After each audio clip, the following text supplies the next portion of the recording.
is Thursday, April 11, 2024 at 6:01 p.m. We are at the District Service Center in Cottage Grove, Minnesota. We would like to acknowledge that the land on which we gather is the land of the Mdewakanton Dakota people. Mdewakanton means dwellers of the Spirit Lake. Our first item on the agenda is roll call. Dan? Here. Sharon Van Leer is absent. Eric Tessmer. Here. Pat Driscoll. Here. Melinda Doles. Here. Katie Schwartz is absent. Simi Petnaik. Here. Next up is 2.0 Pledge of Allegiance. I pledge allegiance to the flag of the United States of America and to the republic for which it stands, one nation, under God, indivisible, with liberty and justice for all. Next is 3.0, approval of the agenda. Can I get a motion to approve? So moved. Second. Moved by Ryan and seconded by Pat. All in favor? Aye. Any opposed? All right, motion passes. Next up is 4.0 workshop items, and we'll start with 4.1, a construction update, and that will be presented by Dan Pyan, our Executive Director of Finance and Operations. Thank you. Welcome. Good evening, everybody. As you know, November 7, 2023, voters authorized to construct $200 million in school expansions and renovations. It seems, it wasn't that long ago, but it seems like a long time ago. Question one was $160 million for secondary schools and secured entrances. Question number two, $40 million concentrated on elementary schools. Our update, as of right now, we are continuing to meet with leadership groups, user groups, and advisory groups for all our projects that are actively in the design phase. Altman and Woodbury Middle Schools, and East Ridge Park and Woodbury High Schools. We're also working closely and meeting with both the City of Cottage Grove and the City of Woodbury to share updates on the design plans. We'll just give you a little information, an update on storm shelters. When considering additions or renovations or new construction of storm shelters with school districts, the first question is usually whether one is required. In Minnesota, it depends on the building's location, occupancy class, and number of occupants. In general, additions and new constructions in central and southern Minnesota will require a storm shelter. Renovations, on the other hand, may not require the addition of a storm shelter. Under the current code, the renovation of a public building alone will not enable the storm shelter requirement. However, when you add square footage, especially when it is tied to additional occupants, adding a storm shelter is required. This also means that any new public building that meets the criteria will likely need to include a storm shelter plan. When the size of the addition is large enough, it is required to become a storm shelter, not just for the addition itself, but also to serve the entire building that's under renovations. For example, we are adding capacity to East Ridge High School. Right now, the capacity for students is 1,700 students. By the time we're done, it will be around 2,200 students. Adding capacity means that any additions we make, we will have to make allowances to put a storm shelter in place where all the occupants can gather if there's a storm, and the shelter has to withstand, in simple terms, say a 2x4 traveling at 250 miles per hour. Sorry? Say a 2x4 piece of wood traveling 250 miles per hour. So your structure, whether it's glass or brick, has to withstand that force. As far as our projects now, we know we have to put storm shelter requirement into East Ridge High School.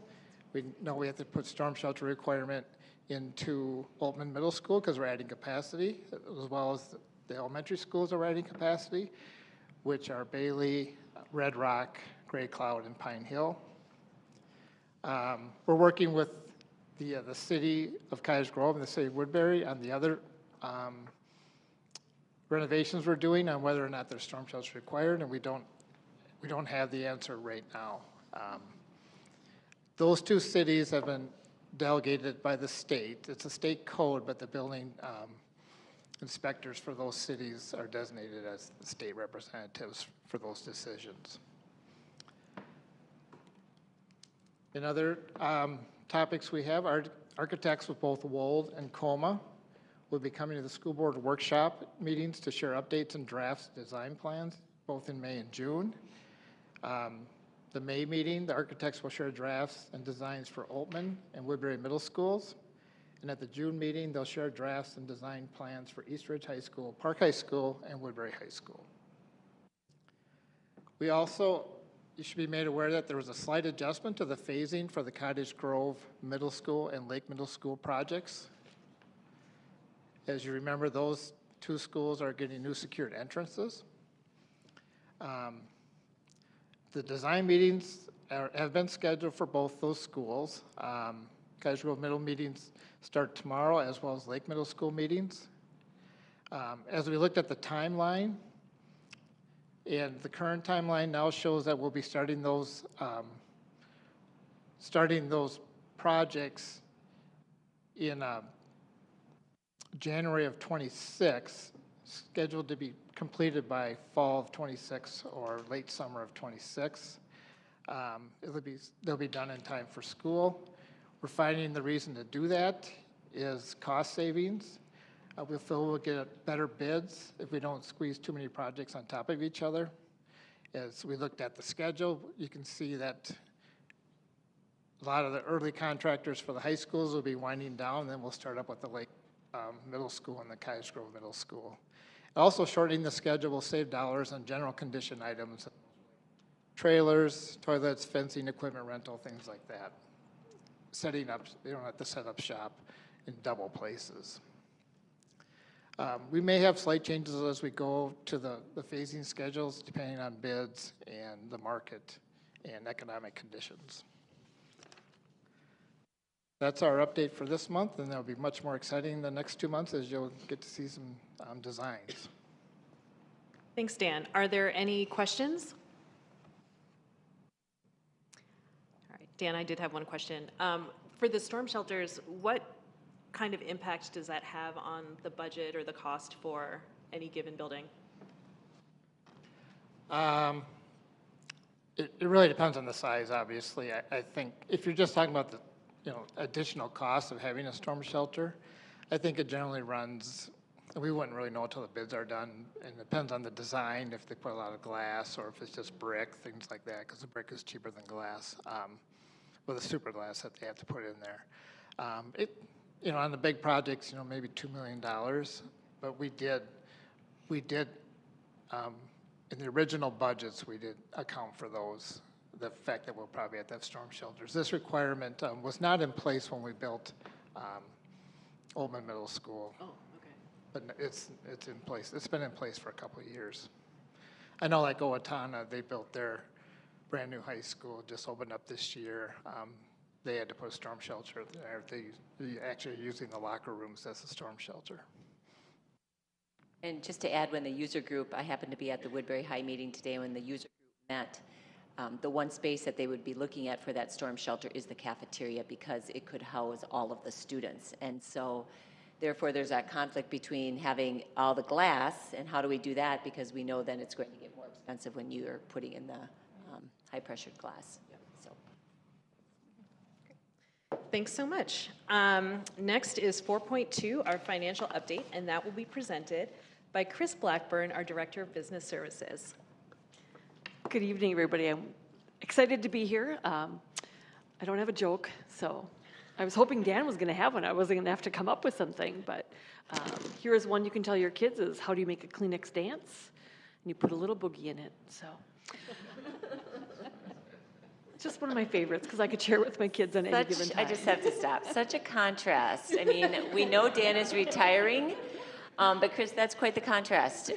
You definitely are more focused on like elementary jokes. I like that. That's good. That was Try to make one. them very, all for our watchers, right? Yeah. Our All watchers the viewers who are waiting for friendly. the joke. So it probably won't continue, but every now and then I try, like I said. But good evening, everybody, and thanks again for allowing us to present our budget update, financial update. We try to do monthly topics. This month happens to be on financial, like on enrollment and financial forecasts. The first slide that I'll present on is actually kind of takes us back a little bit, Twilight Zone, back to 2021, and is the budget adjustment process that we went through and board approved on January 21st of 2021. And I do bring this slide up this time because it, as per the last bullet, it's our last year of the impact of these adjustments. And so just to be mindful of that as we move forward. So you recall at that meeting, we approved $9 million in reductions to the general fund, an increase of revenue of about $300,000. We also directed admin to seek the operating levy that was successful thanks to our taxpayers. Again, for 2023, for last year, we had about $7.9 million in adjustments, and for this year, there was 7.8.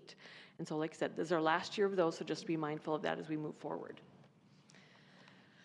We did implement those changes. Again, in the 21-22 budget was the first year. The changes we were able, because of those in part, we were able to present a 13% fund balance at the end of 22-23, which had Dan and I quite excited. It's been one of the highest percentages we'd been at. The 23-24 original budget used a projection on enrollment of 18,500 students. We'll talk about that, the importance of that because of the basic formula. But right now, as of April 1st, we were at 18,883 students. And we're not entirely paid on students. We're paid on average daily membership, which is kind of the weighted as to how often they're in school for the year. And so it does change slightly, but correlates strongly to that number. The exciting part of that then is we were 383 students above our original projection. And our revised budget last month did incorporate that difference. The district is paid an average right now of $11,500 per student, and that revenue, our revenue is largely affected by the basic formula. So of that $11,500, the most significant portion is the basic formula, and we'll look at that on the next slide. But again, largely it's that number times our number of students, and so that drives the predominance of ours. So the basic general education formula, I know Dan has presented this slide in past too, and it's always that reminder that we continue to lag behind inflation. I know we heard a lot about historic funding this past legislative session, and with 4% in last year, effective this year, and 2% that we're looking at for next year, we still are lagging nearly $1,300 yet behind inflation, had those been adjusted. This number actually projects the 25 number, so in case you're looking, I'll speak to the number right next to it, which is our current year number, but the inflation adjusted would have been 83.81, and we are at 71.38. So again, nearly $1,300 per student, which for us would account for over 24 plus, almost $1 million, depending where our ADM for sure came in. So that's just significant as the state continues to talk, and we just have to continue to try to decrease that gap if possible. Recent enrollment history, and so as we talk enrollment, again, that number drives so much of our revenue, and for 23-24, this year is predicted to be our largest ever enrollment, which is exciting for us this year. Makes me a little nervous as we look forward. Our previous enrollment was 18,770, and that was just this past fiscal year. We've grown in 7, as Dan and I looked back, in 7 of the last 10 years we've had enrollment growth, which is really remarkable. About 1,000 more students in total over those 10 years. So that's wonderful, and as we look back, if only we could keep going in the future. But that's where, when I know Hazel was in talking the demographic study, and so on the next slide, we talk about the future enrollment. And again, when we do enrollment, we use cohort survival methodology, where we simply take the, based on what we know historically, the number of students that were in one grade that moved to the next grade. And so again, we trend that out in to try to be as conservative as we can, but while still looking. So then we predict the next 5 years will show a decrease of about 40 students overall.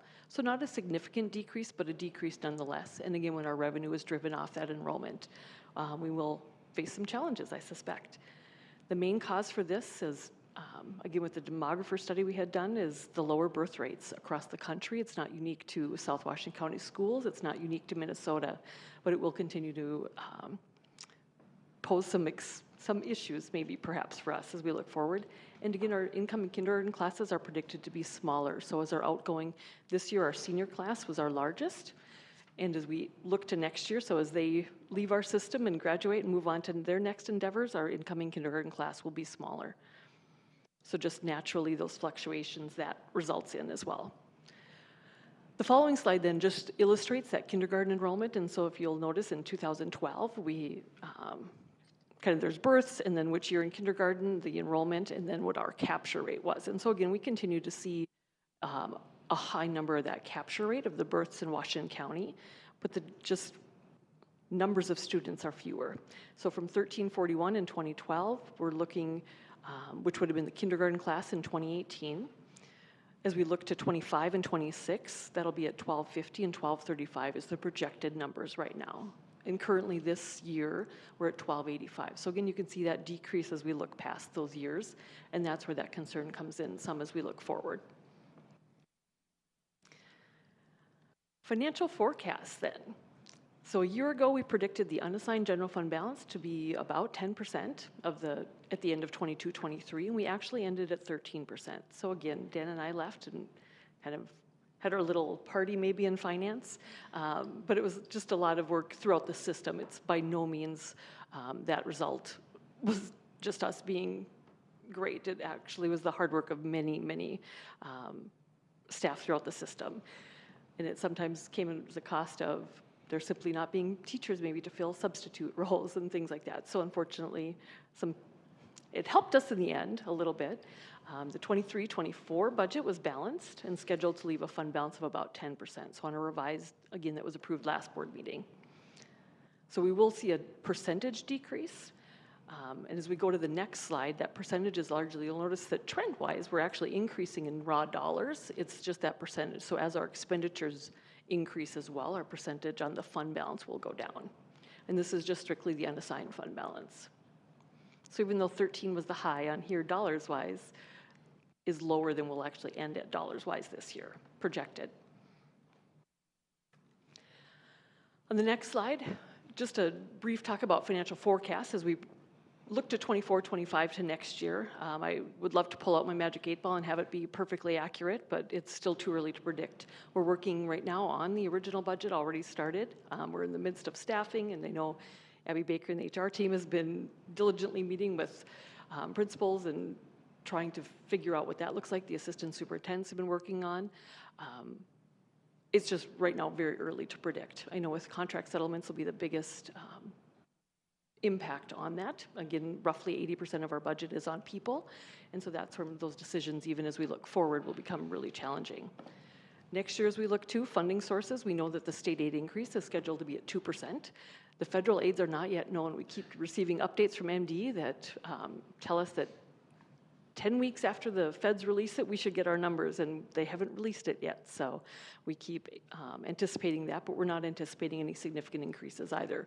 We've had relatively stable, with the exception of the ARP and the CRF monies and the ESSER that came during the pandemic. So those are largely spent now, and so we're just looking back to a return to normal on our federal funds.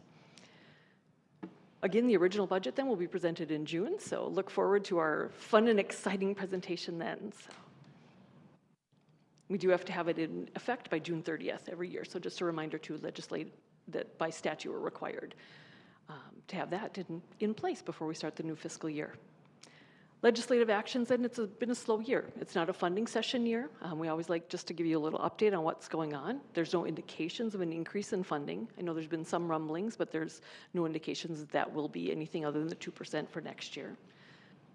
One of the things that last year they had the unemployment that started on May 28th that was for any between terms employment. And so when we experienced and talked to paraprofessionals that maybe don't work year long, it would be our bus drivers, our nutrition service workers, any of our hourly, and kind of a variety of other positions around the district that we had to pay unemployment for. Normally we can levy for unemployment costs if we incur, and this was one that specifically is exempted from that levy. And so the state did assign aid that they were hoping would last about 3 years, and quite a bit of concern in this, just around in our peers, whether that really will hold true.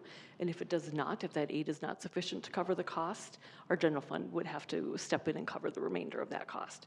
So a concern for us as we look forward. Last year was really new, and we still experienced a significant increase in our unemployment costs over the summer. And so we're looking forward as to what that might be. I know in talking with HR, they seem like staffing numbers anyway for the programming we need is relatively stable for summer, so that's a really good outlook for us. So hopefully people are excited about what we do in the summer work we offer for our students and wanting to come and do that.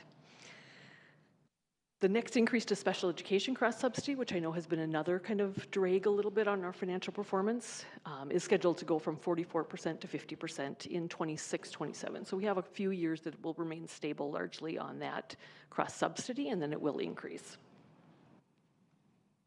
And that is all that I have for you this evening. Thank you so much, Kris. Does anyone have any questions? I have a question. I was wondering if, maybe it was for,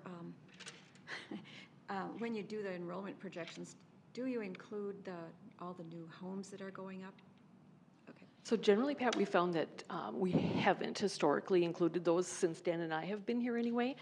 It becomes a challenge just to predict exactly, like a lot of times we'll see a lot of housing go up, but who's coming into those houses, and sometimes is there that churn in family, and to the number of students that are, I think when Hazel had done hers too, she talked about just how the challenges of that, predicting how many students will come out of those, right? And so that gets really challenging for us. And so while certainly we would love to see students come from those housing, we found that sometimes it's just that churn that doesn't end up generating additional students. And so that's where our historical rate, because that does kind of factor in as we look at that historical trending average, would include impacts of that type of situation. And so we hope that doing that, and we'll continue to stay conservative rather than hope that students do come. So.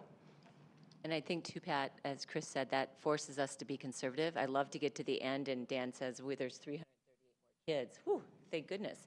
But I think for the board and community to know too is that once July 1st hits, this isn't just Dan and Kris and our budget team working on, the numbers and how are we doing.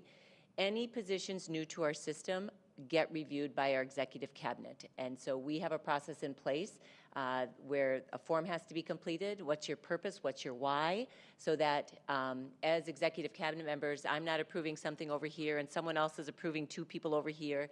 It's all consolidated into one place and time that we do that. And many times we ask the question, if we're adding during the year, is what are we willing to give up? We know that we're holding our own now when we look at negotiations, and so we always have to be monitoring that against the full budget and not to be deficit spending, because once we begin to deficit spend, we're going to very quickly get back into a cycle of having to reduce another $10 million, and that really is what we want to avoid. So I feel like the executive cabinet, of course, finance has done a great job, but I think together we've had to say no a lot and also scrutinize and question some of the additions throughout the school year. Does anyone else have any questions? Yeah, I do have one, Simi. Do you have an estimate, or maybe Julie, maybe you know this, do you have an estimate for how many employees would qualify for that unemployment? Or is there a rough estimate? Yeah, I don't have a number for you. What we know was last year, because it was so new, we had a small percentage of employees actually file for unemployment, and it was still a large impact. And so this year, since the communication is out about it, more employees are aware, we are anticipating that we will see more employees file for unemployment. So it would be our employees in nutrition services, paraprofessionals, some clerical positions, bus driver positions. And so we do have positions available in the summer. We don't have positions available like for all of our bus drivers or all of our paraprofessionals, but there are positions available that we're offering. And then, so if an employee has a position that is offered, then they don't qualify. Is that correct? It depends. So we don't make those determinations. Deed makes those determinations, and so what we do is if the employee is filing an unemployment claim, we give them the information about the work that has been offered, and then they have to, Deed decides if it's comparable work and makes their determination based on that. How quickly does that happen? You know, last year, I was surprised how quickly it went, just based on the newness of the legislation. I would say the turnaround time was about 3 to 4 weeks for most of them. I don't know if that'll be the same. I don't know if they'll use the same screening process this year. Is the objective of the district to try and offer work to people? So that- Absolutely. Okay, Absolutely, yep. okay, thanks. Abby, so how does that work as far as offering the work to people? Do you decide, or who decides who's being offered those jobs, or are they having to apply for jobs, or how does that work? Yeah, so most of them are based on bidding because of the seniority clauses in the union contracts. And so for example, paraprofessional bidding is happening right now. And so bidding is based on seniority. All of the jobs are posted and everyone gets a chance to bid. There are some people that choose not to bid, and then bids are awarded by seniority. Same with transportation. So if you choose not to bid and you have sufficient seniority, is that the kind of thing that, I mean, if the job is equivalent, like if you're a kids club para and then you do kids club, and I'm assuming kids club para in the summer is equivalent, right? But if it's a different type of para position, is that typically, and somebody doesn't bid on that, is that typically the kind of thing that would not get them unemployment, or like how does that work exactly? Yeah. Potentially, the tough thing about Kids Club is during the school year, it's before and after school. During the summer, it's all day. And so it isn't necessarily comparable. It depends if that employee would have a paraprofessional job during the day at one of our schools. So there's so many factors that play into it that that DEED looks into, and so we don't make any of those determinations. Kris, do you know like what the impact of, you're saying like if the state's funding is not enough, we would have to cover that from our general fund. Do you know, like ballpark, what that impact might be? Well, I can tell you that last year, the third or summer quarter that would have covered the predominance of those staff, so the July, August, September bill for unemployment was about triple what our normal annual cost, our highest had been. So it was about $750,000 was our impact that pertinent to this legislation last year. And so, you know, again, it was early. It's difficult to know what that would be. It's hard to know if, as we continue to seek positions and offer positions to people, it really becomes challenging to know what that number would exactly look like, but sometimes that's a nice reference point, at least for me, to know that that's what our responsibility was for last summer. Okay, so if I'm understanding you correctly, then fall, winter, and spring in aggregate is $250,000, and then the summer quarter was $750,000, is that what you said? So we didn't have, so our 750 was just that, I'll say the summer terms is kind of what it ended up being about. And so our normal, in any given year, typically, sometimes we haven't even exceeded 250,000, typically. For like an entire calendar year? Right, pre this legislation. And so when we look, I was like, ooh, some years we've had real low, and that's really varied year to year, but when I just saw that significant of an increase, right, it just always gives me pause as to what impact that could potentially have if the state doesn't either modify legislation perhaps, or if we can continue to just creatively think solutions on how we can do that. Maybe do we have certain employees or some positions, or there year-round type work that we could maybe offer? And so I think we'll just continue as we monitor and go through this as well, but it would be, I'm anticipating if that 750 stayed, even from the newness, right, that might be at least a ballpark number that we would have to look at if the state aid didn't. But right now they're reimbursing that. So I hate to say fingers crossed, but we'll hope that that aid continues. Yeah, I mean, I think I think we have to see a full year statewide to see how it turns out. We're just accountants, so we worry.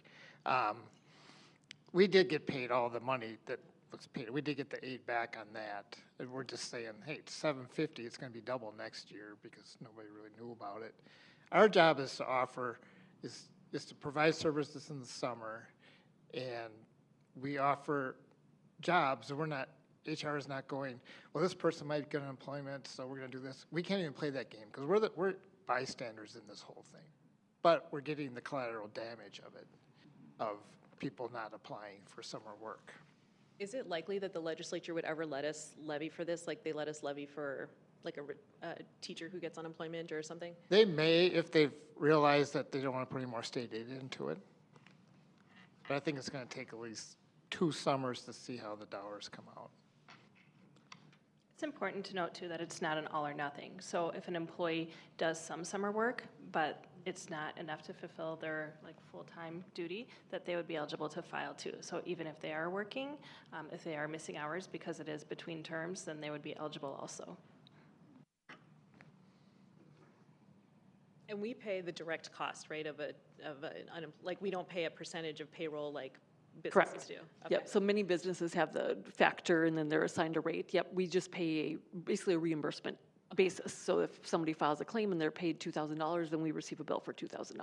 Okay. Any other questions? All right. Thank you so much, Kris and Abby. Next up is information items, and first is 5.1, which is first reading of our proposed policy changes. That will be presented this evening by Julie Nielsen, our superintendent. Great, thank you, Simi. The following policies have been reviewed and revised to reflect updates in the Minnesota statutes, the definitions, legal references, and cross-references. Our board policy committee has met to review those policies with executive cabinet members. And so this evening, we are bringing 8 policies forward.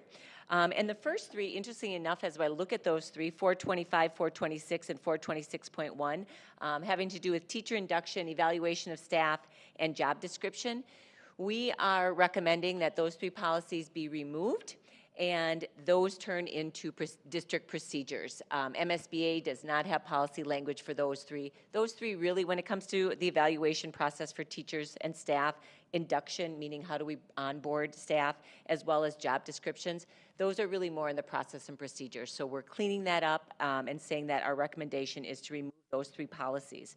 And then, of course, with policy 425, you're going to see in the right-hand column a recommendation to renumber the staff development policy then to that 425. Next, 428, staff ethics and conduct. There were no recommended changes there. 429, there were some questions that had come up throughout the year, so this was a review. And this policy is going to be the staff technology acceptable use and safety. Changes were made to match policy 524, which was the student technology policy, and information in that particular policy about personal devices. And so there was a whole section in there that was added as it relates to staff technology acceptable use. 430, anti-nepotism, there were no suggested changes there. 509, the enrollment of non-resident students. We've had conversations with board members, and administration would like the opportunity to have a range of 1% to 3% when it comes to the acceptance of open enrolled students, making sure that we always meet the needs of our own students first through interdistrict transfer requests, if those are made, prior to adding any additional open enrolled students, only where additional staff does not have to be added. And then finally, 524, student technology acceptable use and safety, MSBA language updates, and removed items that were related to staff, because that was then put into policy 429. So 429 will be the staff technology policy, and 524 will be based on students. So with that, I would open it up to any questions for policy committees and board members. Anyone have any questions? Dana, did anyone sign up to speak? All right. Thanks, Julie. All right, next up is reports and comments, and Superintendent Nielsen. Well, that was quick. That was quick. Dana has told me to calm down a couple of times this week. I told her I've had a really, really good week. I forgot how much fun it was to go out in the community and talk about our school district, and I was telling Simi before. I forgot how much joy that brings me to be in front of people and talk about our kids, and to talk honestly about our kids. This week I had the opportunity to address and was invited to speak at the Woodbury Lions Club as well as the Woodbury Community Academy. So to be able to share information about the students we serve, the programs we have, our test scores, and everything else was really fun. And wonderful people in our community wanting to support our work, asking really, really great questions, asking how can we help. And so even though I was out late until 9 and 10 o'clock both nights, somehow I've had extra energy, and Dana wants some of it. And I told her it's just because I was up in front of people presenting. But so much to share about the school district, our work, and especially the kids that we serve. Dan took everything around construction, so my only other last update is that next week we will begin the opt-in process for our private and charter schools, and so more information to come to those schools. Thanks, Julie. Any board members? All right. Next is 7.0, future meeting dates. Immediately following this meeting, we will have a special school board business meeting. Our next meeting after this will be April 25, 2024, and May 9th, 2024. Both of them will be at 6 p.m. in this room. And with that, we're 8.0. We are adjourned. And now it is Thursday, April 11, 2024 at 6:37 p.m. We are at the District Service Center in Cottage Grove, Minnesota. We would like to acknowledge that the land on which we gather is the land of the Mdewakanton Dakota people. Mdewakanton means dwellers of the Spirit Lake. Our first item on the agenda is the call to order roll call. A little startled, we already did this, but Ryan Clark. Hello, I'm here. Sharon Van Leer is absent. Eric Tessmer. Here. Pat Driscoll. Here. Melinda Doles. Katie Schwartz is absent. Simi Petnaik. Here. Next is 2.0, approval of the agenda. Can I get a motion to approve? So moved. Second. Moved by Melinda, second by Ryan. Any comments? All in favor? Aye. Any opposed? All right, thanks. Next is 3.0 action items, and that's 3.1 termination of probationary teaching contracts, and that will be presented this evening by Abby Baker, our Director of Human Resources. Good evening. Tonight I will present the termination of probationary teaching contracts for the 2023-2024 school year.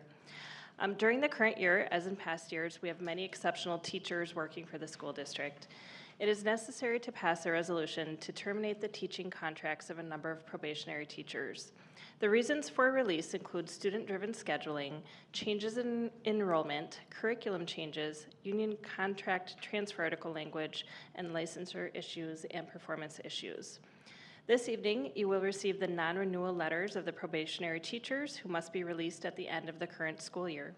The resolution terminates teaching contracts at the end of the 2023-2024 school year with non-renewal for the 2024-2025 school year. Administration recommends approval of this resolution. Thanks, Abby. Can I get a motion to approve? So moved. Second? Thanks, Ryan. All right. That's moved by Eric, seconded by Melinda. Are there any comments? All right. Dana, can I please get a roll call vote? Ryan Clark. Approve. Eric Tessmer. Yes. Pat Driscoll. Yes. Simi Petnaik. Yes. Melinda Doles. Yes. All right. Motion passes. And next we get to 4.0, adjournment. Thanks, everyone.